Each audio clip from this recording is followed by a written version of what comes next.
유교의 나라 조선. 여성의 삶은 안방이라는 규범 속에 갇혀 있었습니다. 칠거지약과 삼종지도가 요구한 완벽한 순종.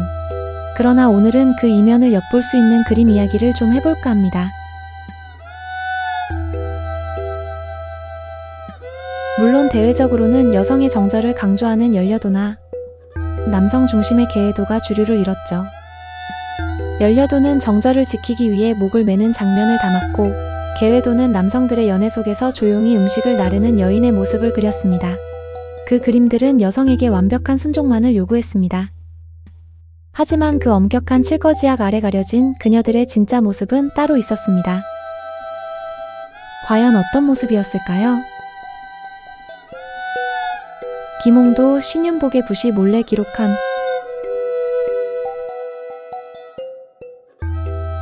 그리고 민감 풍속화 속에서 드러나기 시작한 조선 여성들의 은밀한 기록.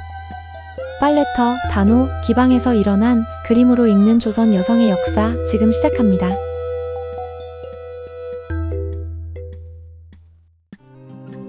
가장 먼저 우리는 그림을 통해 여성들의 삶의 무게와 애환을 볼 수 있습니다. 조선 여성의 역사는 고된 노동의 역사였습니다.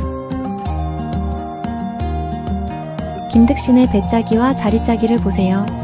집 안팎에서 끊임없이 길쌈하고 돗자리를 짜는 여성들의 모습은 조선의 경제가 여성의 손에 달려 있었음을 보여줍니다.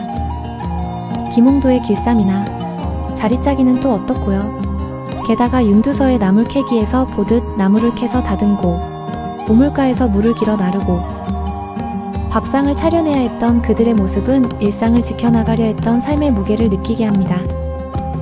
이 그림들은 규율, 도덕, 그리고 화려함 뒤에 숨겨진 조선 여성들의 묵묵한 책임감과 애환을 기록하고 있습니다.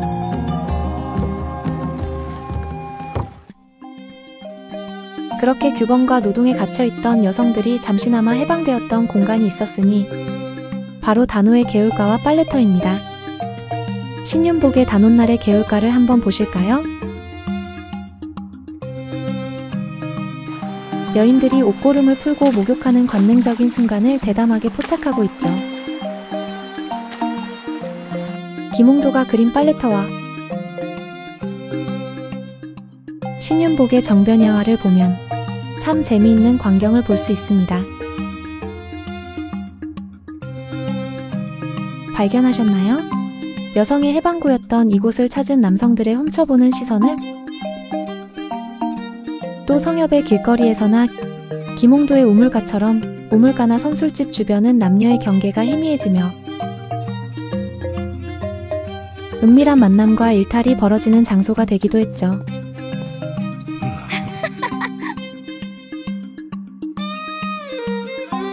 이 그림들은 여성의 자유가 제한된 모순적인 조선 사회의 단면을 보여줍니다. 그 중에서도 특히 신윤복은 조선의 욕망을 정면으로 직시하고 그린 화가로 유명합니다. 전모를 쓴 여인의 당당한 모습이나 미인도의 섬세한 자태는 여인을 단순한 순종의 존재가 아닌 풍류와 유행의 주체로 끌어올렸습니다. 특히 기방난투는 술자리에서 벌어지는 갈등을 적나라하게 보여주며 기생들이 화려한 모습과 달리 생존 경쟁의 최전선에 있었음을 폭로합니다. 이 작품은 유은홍의 기녀와 함께 당시 기녀들의 생활상과 애환을 잘 드러내고 있습니다. 김홍도의 풍류도 그 못지 않습니다.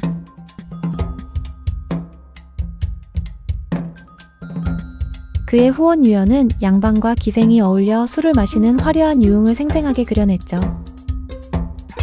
흥미로운 감흥 속에 담긴 실상, 그것이 이들이 캐치한 입체적인 조선 여성의 삶이었습니다. 그림 속에는 금기를 넘어선 주체적 삶의 기록도 담겨 있습니다. 신윤복의 미래를 보세요. 사랑의 주체로서의 여인이 얼마나 담대한지요. 모퉁이에서 지켜보는 여인의 시선은 또 얼마나 솔직한지요. 작자 미상의 탕금 풍류나 화류유이에서도 여성들은 직접 악기를 연주하고 풍류를 즐기며 단순한 관상용 존재가 아닌 문화향유의 주체였음을 강조합니다. 특히 작자미상의 고기굽기나 신윤복의 과부, 보물 탐하다 같은 그림은 엄숙한 조선 사회의 이면에 숨겨진 솔직하고 본능적인 욕망을 과감하게 드러냈습니다. 이들은 길들여지지 않은 여성 주체의 역사를 증언합니다. 그림으로 읽는 조선 여성의 역사는 시대가 규정한 규범과 책임 이면에 삶을 지켜내고 욕망하고 풍류하는 여성의 모습을 보여줍니다. 그림 속 그녀들은 구슬하고 고기를 굽고 연애하며 신명나는 삶을 살아냅니다. 이 그림들은 말합니다. 조선 여성들은 입체적인 존재였다고, 그녀들은 통제되지 않는 생명력을 지닌 주체였다고 말이죠. 단호의 물결, 배틀의 실, 구판의 북소리, 그리고 미인도의 눈동자까지.